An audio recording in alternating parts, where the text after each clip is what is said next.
Howdy everyone, welcome, and I know that I can be heard this week because I just double checked my microphone. It's great to see you folks out there in the chat already and all that kind of stuff. I'm just going to play some music as usual and then we'll get mindful.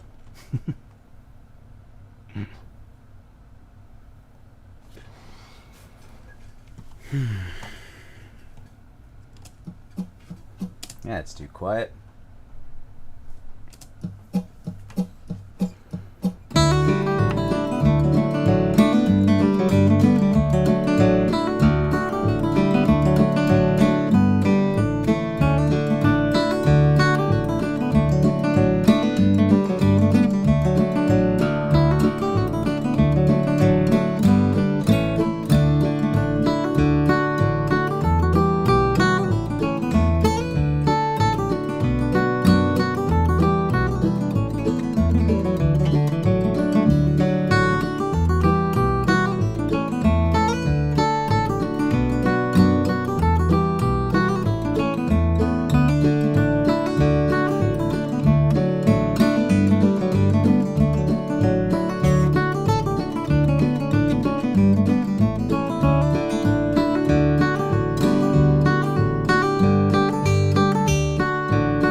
Welcome everyone. It's great to see you again this week. I can't believe we're already 9 into these, right? That's crazy. I've been doing this for 9 weeks. Sorta. There was a little pause in there, but 9 weeks of streaming, right? Let me close this. Get back over to the chat and see who's joining us here this evening. Oh, sweet. Brother Lewis, Brother Elliot. We got Marion out there. Awesome. Great to see you out there, Lewis. Thanks for joining us, buddy. Oh, nice. Elliot's already got a question here. Jeez, man. Let me catch my breath here, dude. This is great. He says, question. In your most recent guitar video, Bob Wills covers Clapton or something, you reference Western swing sock chords. How does sock chords differ from Mando chop chords? Ooh. That's a that's great. Shoot, I just figured out how to turn this darn thing in. Sock chords versus chop chords. That's a great question, man. Let's talk about that at some point. Jacob's out there saying, hey, good to see you, Jacob. Some of my favorite people here. I love it.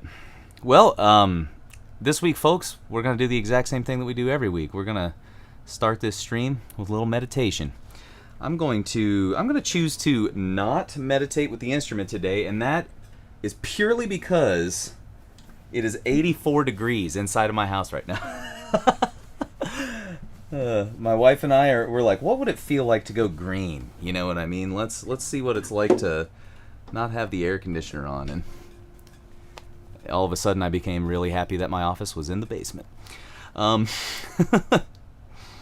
oh, thanks, Francois, for the kind words. Appreciate that. It's always fun playing for you folks. I'll do a little more playing here after a while. I always like to pick a few tunes. But yeah, let's go ahead and dive into some meditation. Elliot, I'm just giving you crap out there, dude. Ask away, folks. If you got questions, put them out there.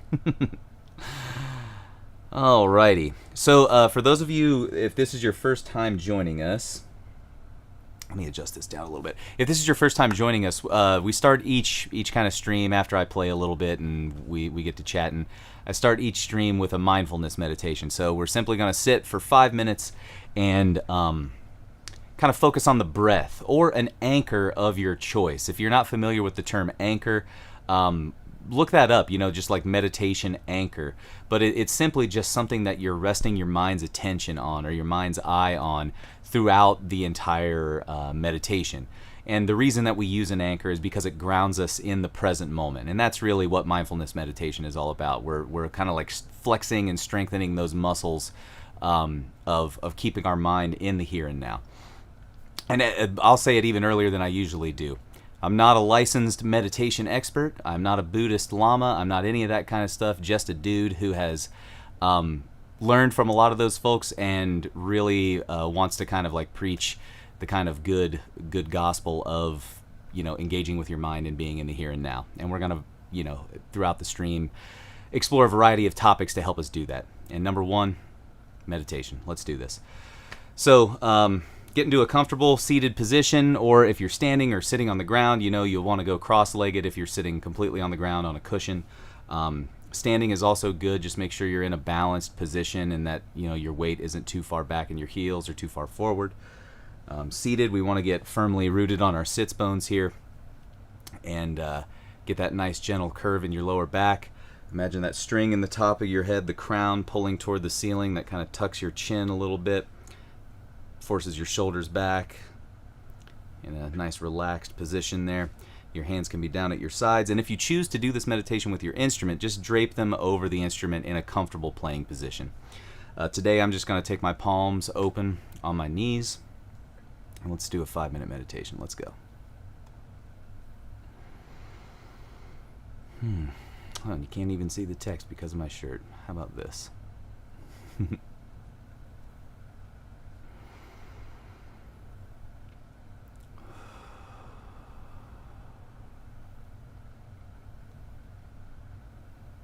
Just take a few deep breaths in and out. Focus on that feeling of the breath exiting the nostrils or the mouth.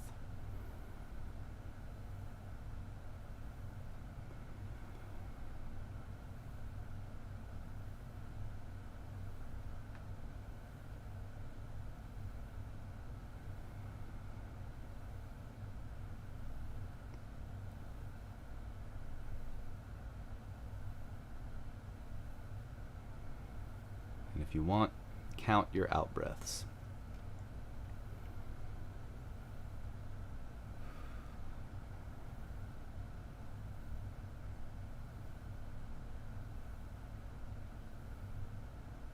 If your mind starts to think or wander, just let it be.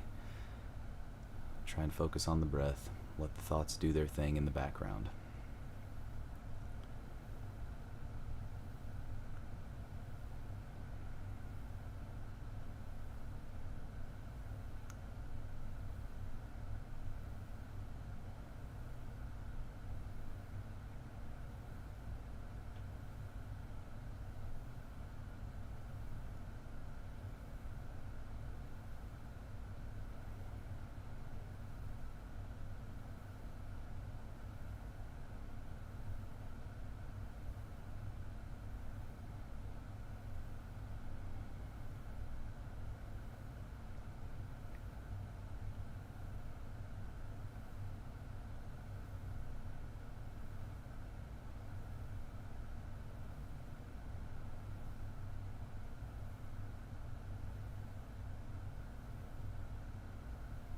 If you notice your mind start to wander, just come back to the breath, no judgment.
Notice any tension in any area in your body. Just kind of breathe into it.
There we have it, folks. Just like I've done the last couple weeks, I think it's good at the end of a meditation to, like we said, dedicate the merit of your efforts so that other folks or other musicians can hopefully find their way to a mindful path and dissipate tension and realize all of their musical goals, right? I think that's a good aspiration to put out there, because if I'm kind of a rising tide lifts all ships kind of guy, you know what I mean? So if we dedicate the merit of our efforts to all the other musicians that we know, then the world's going to be a lot better place. At least our music will be. Sweet. This is great. I see we got a few more folks out there joining us. Welcome to all of you folks if you came in during the meditation. I try to put that meditation timer on the screen just so folks know what's going on when they join a live stream and wonder why this crazy dude is sitting here in silence, staring at the ground. Francois, this is definitely always on Monday nights, my friend. Yeah, please join us if you're free. Hey, Karen, good to see you out there. But yeah, I usually go live around 6:15 p.m. Eastern time. That seems to be enough time for me to get my workout and dinner in and get done with lessons and all that stuff for the day. So please join us. Happy to have you. I'll grab some water. So I know Elliot came to us with a question. It's kind of a musically related question, but hey, anything musical is mindfully related. I might go ahead and tackle that, and then, I've been thinking a lot about this book this week. I kind of talked about it a little bit last week, but I opened up the book today, and I was like, there were a few things kicking around in my mind, like, what should I talk about tonight? And I opened it up to the exact page that I should be talking about. Do you ever do that? It's like, I don't know if it was like predestined that I opened it to that page, but coincidences are fun that way sometime, right? So let's go ahead and tackle Elliot's question. A lot of you folks that watch the channel know that I do like bluegrass and western swing and all that kind of stuff. Oh, Jacob said I didn't ask it. I totally forgot this, dude. I wasn't being mindful. Everyone, after the meditation, always we should do this. How do you rate yourself on a scale from 1 to 10 for that meditation? Jacob gave himself a 7. And I think he pointed that out because he's excited that he got a high number, and I'm excited for him. I gave myself, honestly, like a 6 or a 7 on that one. Like I said, I never get much above a 7 when I'm leading a meditation because I'm always focused on you guys. Lewis is at a 6. Great. What else do we got out there, folks? If Elliot was joining us, let us know. Or Marion. Karen, 6.5. I like that. Just like, when you deserve that extra half a point, I say give it to yourself, That's great. I'm going to type a 6 in there for myself, too. 7, except I kept yawning. You know what, Elliot? That's, like, really funny you should mention that, because the meditation coach that I was working with for a while, Because like in the Buddhist shamatha meditation, which is essentially what we're doing, mindfulness meditation is what the Buddhists practice too. We just all have different names for the same thing, right? Francois is a 6. Nice. That's great. Anything above 5 is good in my opinion. But if you find yourself getting tired or yawning during a meditation, and I have actually found this to work. My meditation coach Adam used to say that like the angle of your gaze matters. So like for me, I typically like get into my upright position, get my head square, but then I look about 6 feet in front of me. So if you find that you're getting tired by doing that, by looking down at the ground, what Adam says to do is lift your gaze. And I think that this is tied to like, you know, human biology and physiology and all that stuff. Like if our eyes are up, we're that's like an alert position, right? Because we're like, we can scan and survey, you know, the horizon. So if you are yawning, even if you're tired, like if you're just tired and you're trying to do a meditation, but you want to remain aware and awake and all that stuff, I even just lift my gaze to almost go like parallel to the horizon. And if you're really tired, I guess you could look up or something like that. But Adam also says the opposite. Like if your mind is too active and you're having like lots of crazy thoughts, maybe lower your gaze even more, you know, to take your eyes out of that kind of alert position. That I thought that was a really cool tip, and I definitely noticed it when I was tired, because meditation, it's so easy to get tired. You're sitting there in silence, you're focusing on your breath. It's like I honestly do this right before I go to bed for the express purpose of getting to sleep easier. So it can be bad that way. But if you don't want to yawn, Elliot, try that out. Lewis says the 5 minutes seem to be going by faster each week. You'll notice that, right, man? I used to start, like when I started doing this, I would do 5 minutes at a time because I was like so fidgety and it was like, oh, meditation for 5 minutes, it's torture, you know? And then when you actually get into it, you set it for 5 minutes and it's just like lickety split. But yeah, if my meditation coach suggested to me that, you know, if you're feeling comfy with 5 minutes, this is for anyone, not just Lewis out there. If you're feeling comfy with 5 minutes, like if it goes by really quick, you know, a 15-minute meditation is kind of where he would jump to next, you know, 10 or 15 minutes. And if you can get a half hour in a day, Adam, my meditation coach, seems to think that that's kind of like the ideal for most like functioning everyday kind of people who don't meditate too much before, you know. I usually go for like 2 15-minute sessions every day, and then every Sunday I do an hour-long sit, which is rough. Let me tell you that. Sitting and meditating for an hour, the mind, I can usually get a solid half hour in, I think, because I do the 2 15-minute sessions every week, but after that it's like my leg falls asleep and my mind is like, oh my God, what am I doing the rest of the day? I got to mow the grass, I got to do this and that. So I'm still kind of on my journey that way, but half hour seems to be a good thing. Nice. Elliot says, and I was gazing downward. Thanks for the tip. You got it, man. Unsolicited advice from Hayes Griffin. Francois says, do you meditate before going on stage? These days, I do. It's been a good way for me to control the like adrenal response of going on stage. You know, and I say control the adrenal response. You really can't control the adrenal response, like if your body's going to go into that. But I think you can kind of mitigate it, head it off a little bit by doing it that way. At least it seems to be that way for me.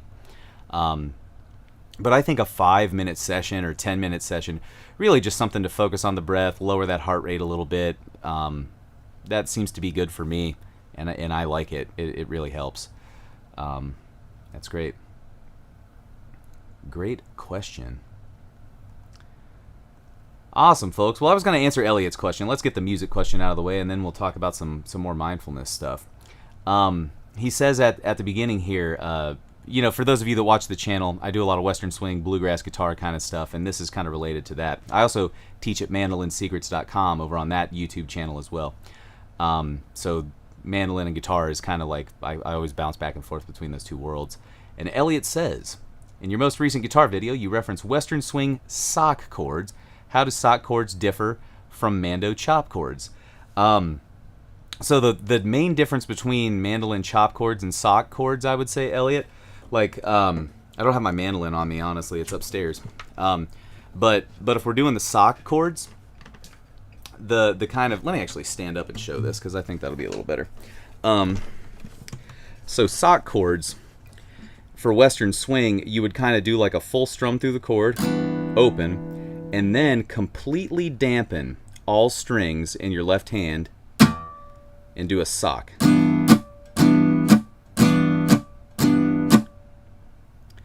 But a chop chord on the offbeats, like, so a chop chord, you're actually chopping where the Western swing guitar player would sock, but the articulation is a little different. So a chop chord lets the chord ring a little bit and then dampens it. I would say, oddly enough, Elliot, if you want to see a good analog to the mandolin chop on guitar, watch my most recent video on 3 swing guitar styles, because there's a style that like the gypsy jazz guys like to use called La Pompe that actually is more akin to a mandolin chop.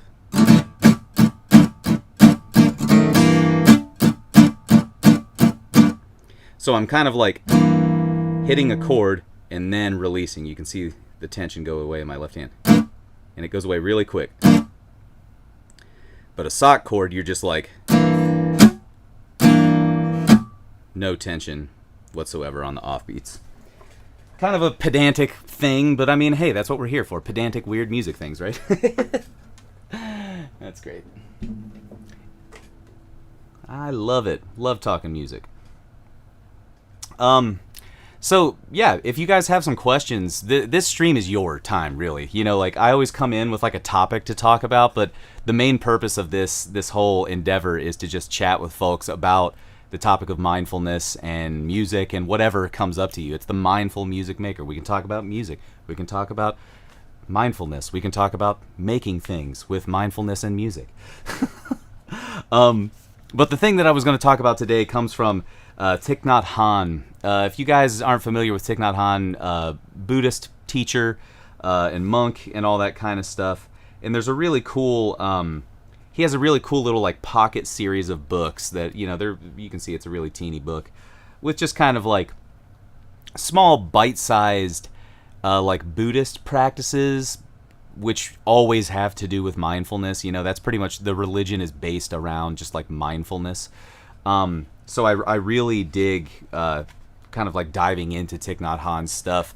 And it has a lot of like, I always say this every time too, I'm not a Buddhist. I don't practice Buddhism or anything. I practice a lot of the things that they practice, but I don't call it Buddhism. But they're cool with that. They're like, their whole thing is like, there are a million paths to enlightenment. Ours might not be the right one for you, but it usually has something to do with mindfulness. So maybe you should look at this stuff. And Elliot, by the way, don't apologize for unrelated question. This is not unrelated, my friend. Live streams for you guys. So the thing that I kind of opened my page to here in this like Thich Nhat Hanh book today was right thinking. And this is something that comes up in some of the Buddhist like Dharma talks that I've heard before. And I'll just read this little excerpt. I'm pretty sure Thich Nhat Hanh would be cool with me doing a fair use on this one. So page 32. If we want to avoid conflict and practice loving speech, we have to practice clear thinking, right thinking, he calls it. We will inevitably speak and act according to the way that we think. When we find ourselves thinking negatively about another person, rather than focusing on our negative thoughts and judgments, we can become interested in why they are the way they are. We can give our attention to the difficulties and hardships that person has had to face. We can bring to mind their positive qualities, good intentions, and kindness toward others, in order to give rise to our compassion and let go of our anger.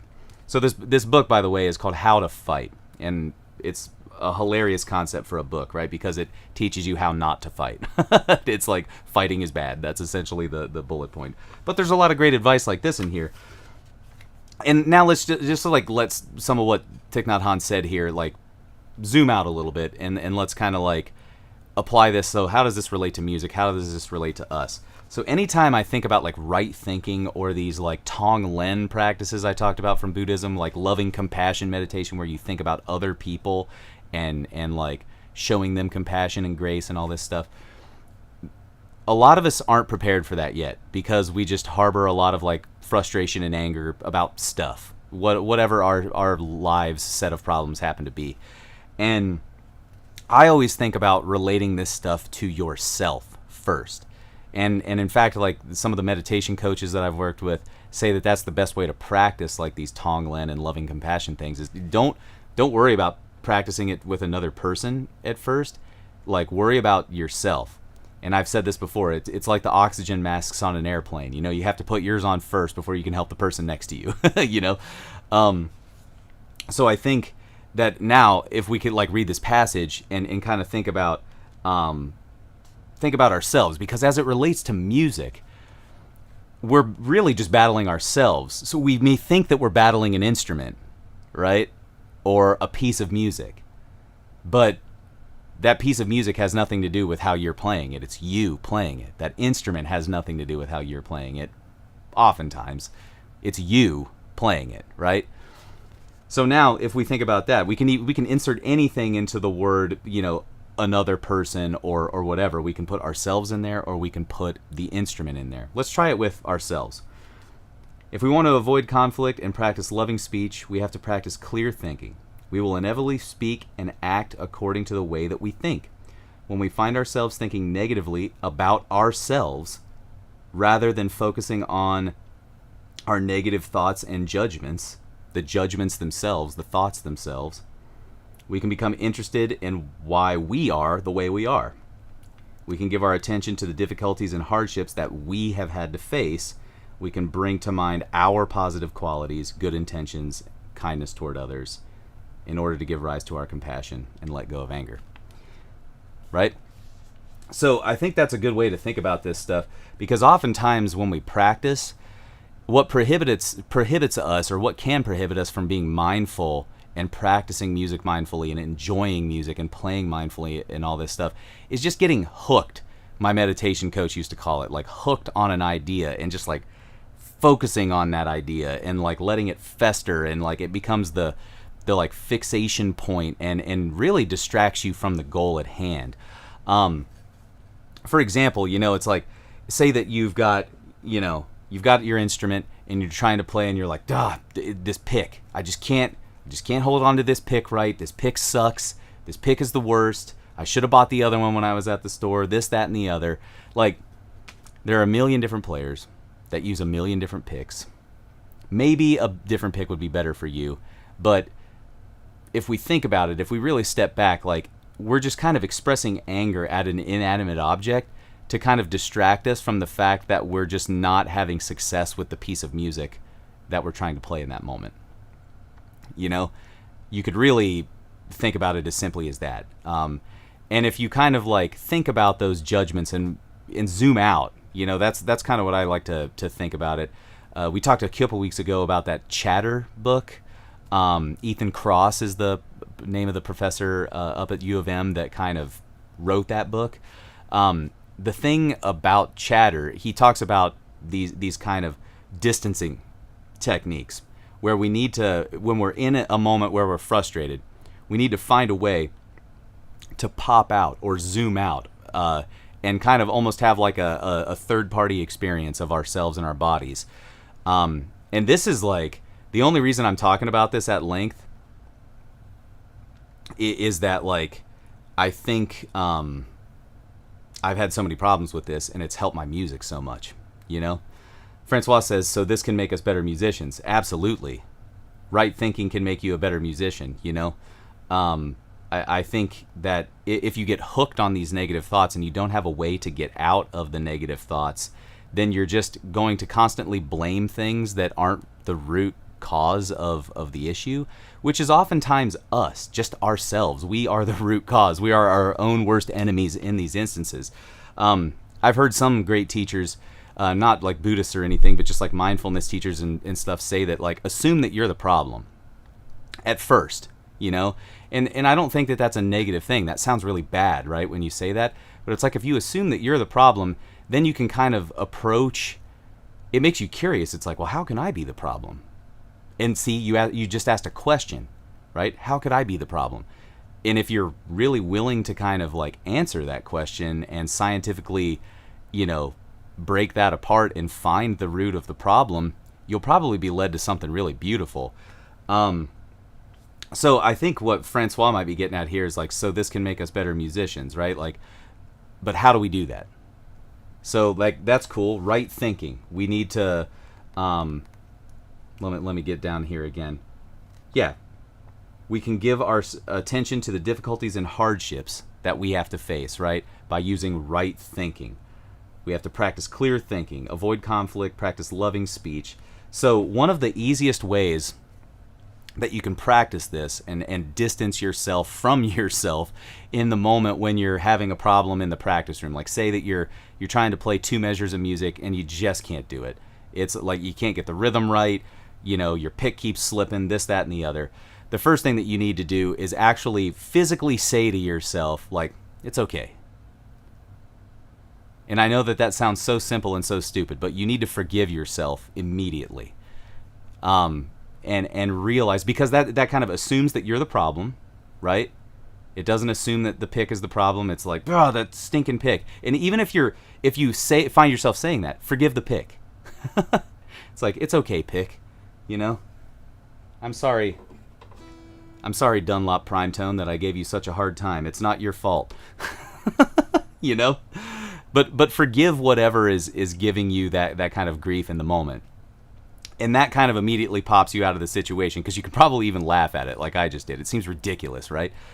The second thing that I think you can do, which we talked about last week, is kind of breathe into the emotion of the problem. Take a couple deep breaths and just feel the emotion of the experience right there. Forgive yourself and then feel the experience as it passes by. So if you're frustrated that you can't play the thing or whatever, what taking a breath does, because if you're frustrated, frustration in my mind means tension in the body.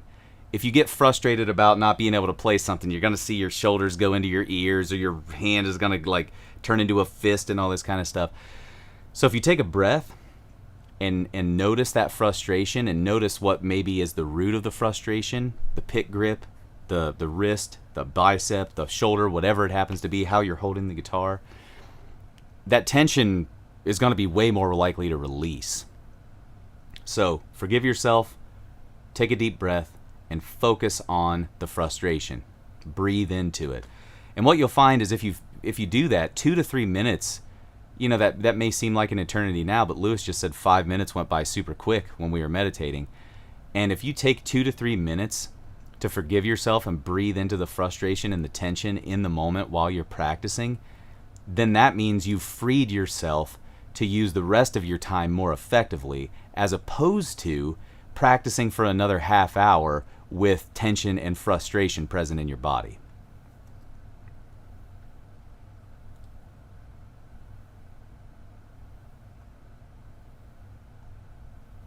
Yeah, Jacob says forgiveness is a super tough one for ourselves, right? Goof up on a note or two, let it go, breathe, move on. So hard, but man, if you can hit it a couple times in a performance, that's a win. Absolutely, dude. That's exactly what I'm talking about, Jacob. And this is where I've actually seen it kind of pop into my practice. After doing these types of things that I'm talking about in the practice room, I see it on the gig. So I'll be taking a solo, because I'm one of those idiots that, I don't write out all my breaks. I still actually try to improvise in front of people on stage. And that's not an idiotic thing to do. I'm just joking right now. But it's a high risk situation, right? Because if you try to improvise a break, there's the possibility that you can goof up a note more than if you know exactly what you're supposed to be playing. So the thing that I've noticed, just like Jacob said, is if you miss a note or two, I don't even think about it anymore. It's gone. That note is in the past. The sound waves are on their way to Pluto. What's been done has been done. You know what I mean? So if you focus on that note, and we can think about this logically, right? If you focus on the mistake in that moment, what's going to happen is you're being rooted in the past, and we've already moved ourselves out of a mindful state, because mindfulness, like I said at the very beginning of the stream, is all about remaining now, here and now, in the present. So if you're focusing on that bad note, you're already in the past, and if you're in the past, if you're focusing on the past, then there's no way to move forward. So the rest of your solo goes by, and you're just kind of tripping over yourself trying to play something that could potentially work, you know? And this works even if it's a predetermined piece of music. If you're playing classical or a jazz melody or something like that, if you miss a note and you focus on that note, you're in the past, you're not moving forward. You're not in the present, putting one step, one foot in front of the other, essentially. So forgiveness is key. Like, forgiveness is the key to unlocking that door. If you can forgive yourself, what you'll realize too, and this is something that took me forever to realize, because I grew up in like an athletic kind of environment, and it always seemed like high stakes. My dad was a coach and my brother was a great athlete and all these kind of things, and it's like intense, right? Like, you got to win, you got to do this. And if you don't win, then it's like, I'm supposed to like kick things and be really mad. But like, nah, forgiveness is the way to go. Because if you forgive yourself, then what you'll realize is that everyone else around you has already forgiven you. If you forgive yourself and in fact use the rest of your time in that solo to play something amazing and melodic and beautiful, they might remember that one note, but what they're going to say is like, he messed up that one note, but man, did you hear what he played after? That was great. So it's not even like a bad thing. And if people aren't going to forgive you for it, then that's on them. That's not on you, That means that they need to practice some right thinking and some Tonglen and all that kind of stuff, And not in a judgmental way. That's just how it is. So I feel like I've been chatting a lot here for a second on this one, but that's kind of my thing, right thinking. I love that kind of term, And if you want, a lot of this Thich Nhat Hanh stuff is just available online, like for free. People have kind of unpacked this stuff. But look up right thinking, and see how that might apply to you and your practice, because I know that completely changed my outlook on stuff. That kind of concept of right thinking and forgiveness and and then when you do start to apply it to other people, like say you're in a social music situation and somebody is really nasty and negative, you can forgive them in that moment easier because you're stable, you're the rock. You know what I mean? You're comfortable with yourself, you can forgive yourself, which means that you can spread that to others and see their perspective and, maybe understand why that person was being a jerk at rehearsal. Maybe they did grow up in a high-stakes situation like I was talking about, and that's all they've ever known. And their outward aggression is actually just kind of like a manifestation of the pain that they feel toward themselves inside. That's often what happens, Awesome, folks. Right thinking. So what I'm going to do is play this guitar some more. But in the meantime, I would love it if you folks have some questions or other thoughts on this right thinking concept. And I just want to say too, like, big shout out to Francois. Thanks for joining us. You've been saying some great stuff and, very thought provoking. So really appreciate it. And if you're wondering more about how these things apply to music, let's continue that conversation. Great. I'm going to play some tunes, or a tune. And would love to answer any questions you got when I return. Let's see.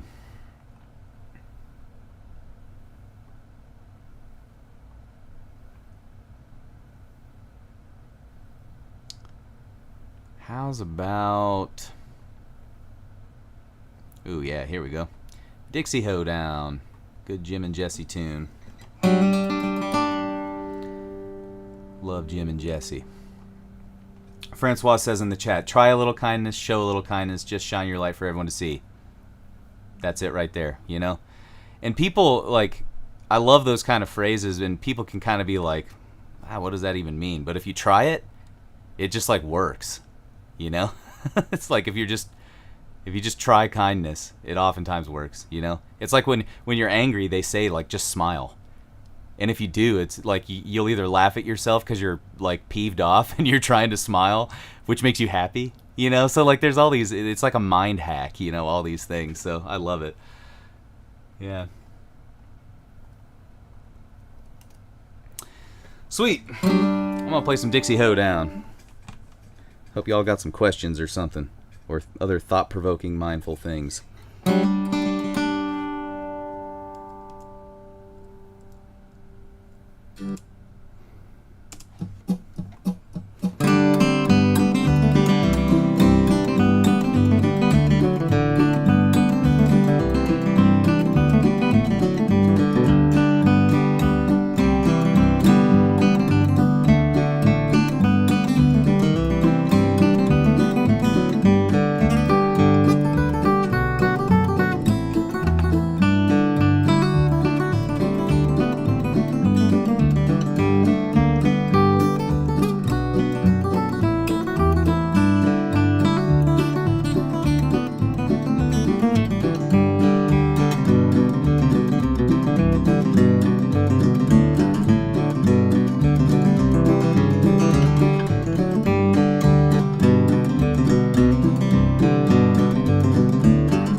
Oh, yeah.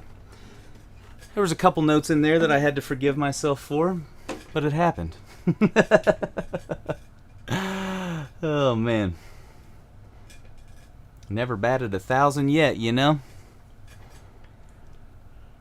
Oh, man. What do we got in the chat box here? How nice. Some comments from Lewis. Staying within myself and not expecting a lot seems to work best for me. If I blow it, just go to the next one. Absolutely, dude. Yeah, that's a great way to think about it. I'm so with you. Elliot, I find mindfulness helps me subconsciously find the right answer to problems, the right solution, not necessarily my instinctive reaction. And the calmness keeps me from going off the handle. Bro, you just you just described the jewel that I unlocked with this whole practice, you know. My wife and I kind of went on this mindfulness journey together, you know. Long story short, we're living up in Michigan. It was rough times. Neither of us were really happy with our careers, and it filtered its way into our relationship. And we both had sense enough to step back and realize that these kind of things were like the solution to a lot of the problems. And just like you said, it like helps you subconsciously find the right answer to the problems, which wasn't our instinctive reaction. You know, your instinctive reaction is to get caught in the emotion of the moment, and because you feel the emotion so intensely, I've always felt like that was the authentic response, so I had to voice that. I'm angry right now, so I need to barrel into this anger because that's what you need to do. But what you're actually doing is like harming yourself and other people. You're digging a negative rut in your mind, and the emotion is a great signal. You know what I mean? I think the emotion is awesome because that tells you, whoa, a boundary has been crossed, or some other kind of, you know, psychological phenomenon has been triggered here. And then the mindfulness helps you steer that emotion. You breathe into the emotion and you feel the feeling of it, and it guides you to that correct solution, like you're saying, you know. This is genius stuff. And the calmness, oh man, when you breathe into the anger and let it just kind of dissipate and morph into a logical line of thought, that keeps you from like really harmful stuff, like relationship ending kind of stuff, you know, with other people.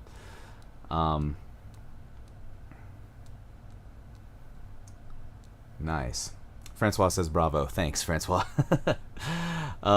Lewis says, did I see on the Great Lakes schedule that there is going to be a mindful workshop? Oh, buddy, come on. How could I not do a mindfulness workshop at the Great Lakes Music Camp, right? So for those of you out there listening, or watching rather, I'm teaching at the Great Lakes Music Camp, kind of west of Grand Rapids, Michigan. What is that, the second weekend in October there, Lewis, right? I should know the dates like by heart here. My calendar keeps all of my stuff straight for me these days. I believe it's October, what is it, 3rd through 6th? Yes, 3rd through the 6th. And I think there might still be time to register. I don't know if it's full up yet.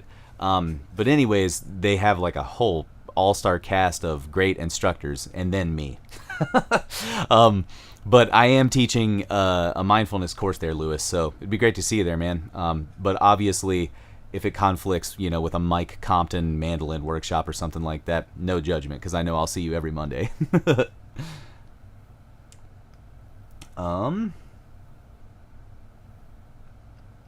Jacob says, Elliot, man, I wish I was better at the flying off the handle thing. If I do, at least I can recognize and try to recover. Oof, like meditation. Recognize the wander and come back to the breath. Absolutely, man.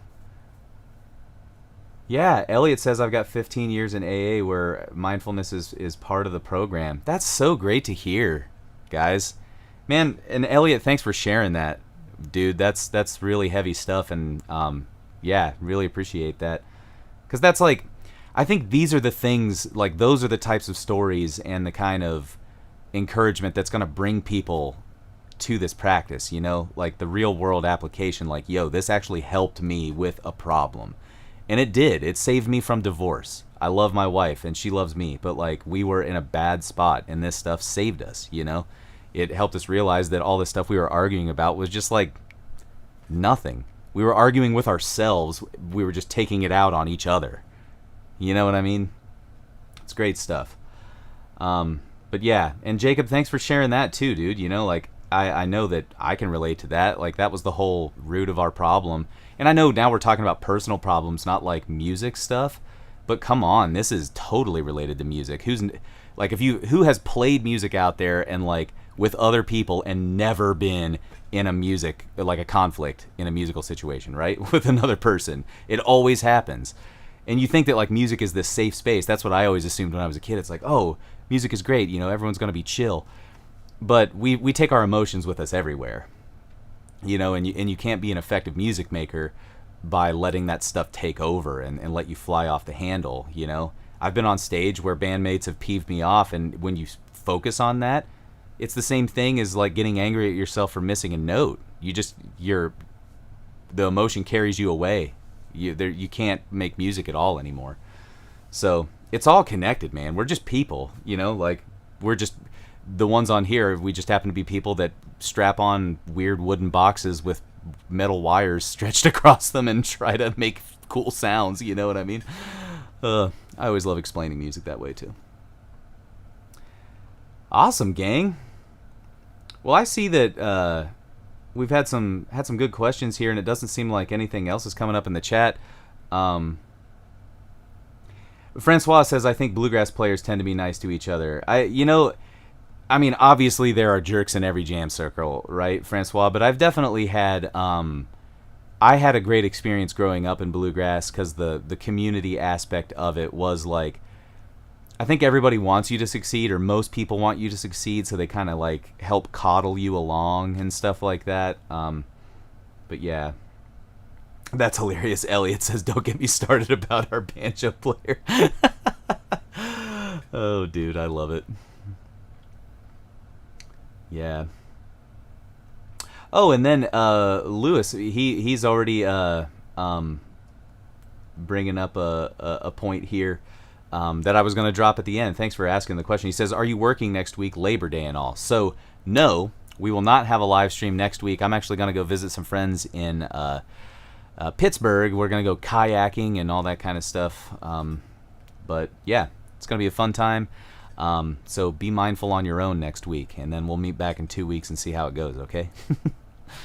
Awesome, folks. Francois, thanks so much for joining us, my friend. I'm glad to have some new folks here with us tonight. We're a cool crowd, you can see. Yeah, I really appreciate all of you. Really, thanks for engaging and enjoying and all that stuff. I kind of feel like playing another tune. Would that bother anyone? I might play us a tune and then get out of here. Just got to figure out which one it is. Oh, here we go. Jacob and I played this one the other day. Me and my buddy Jacob, who's in the chat here, we went down to visit our friend Don McRosty, the guy that builds red diamond mandolins, and got to play some cool mandolins. Definitely rocked this tune. Bill Cheatham.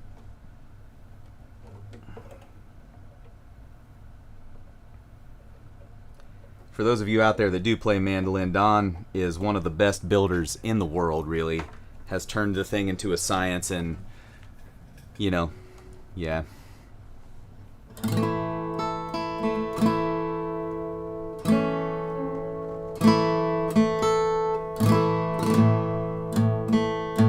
Don's kind of made his living studying Lloyd Loar mandolins, the legendary, early 20s Gibson mandolins, for you folks out there that don't know. Google Lloyd Loars and your hair will be blown back if you've got hair. The prices have come down. They're half what they used to be, folks. So it's a really good time to buy into a Lloyd Loar mandolin. Only $125,000 now.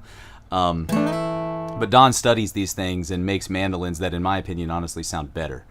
And Jacob and I went down there and hung with him and played some of Don's mandolins and had a total blast. And we jammed on this one. This was Jacob's tune back in the day when we were in our bluegrass band, the Licking County Hot Licks, Central Ohio's most notorious, infamous bluegrass band.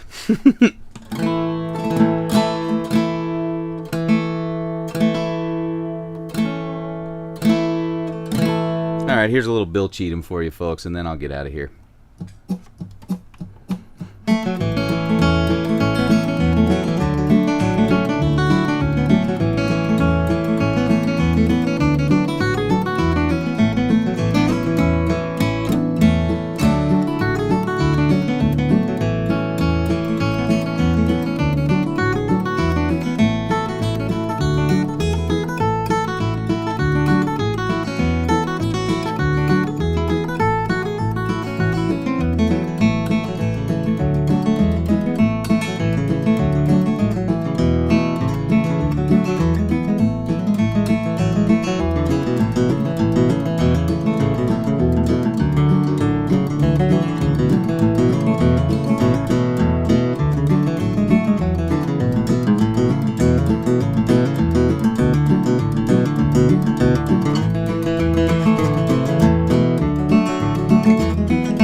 There you go, folks. A little Bill Cheatham to take us out of this live stream. Elliot, great to see you, my friend. Thanks for tuning in. See everyone in a couple weeks, and I'll just say, well, bless his heart when that banjo guy gets on my nerves. That's the best way to do it, right?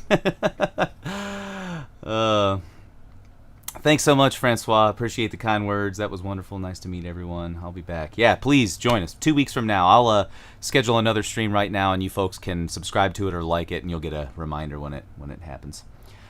Lewis, take it easy, my friend. Marion, it was great to see you out there. Jacob, thanks, man. It's great to see you. Alrighty, gang. Take it easy.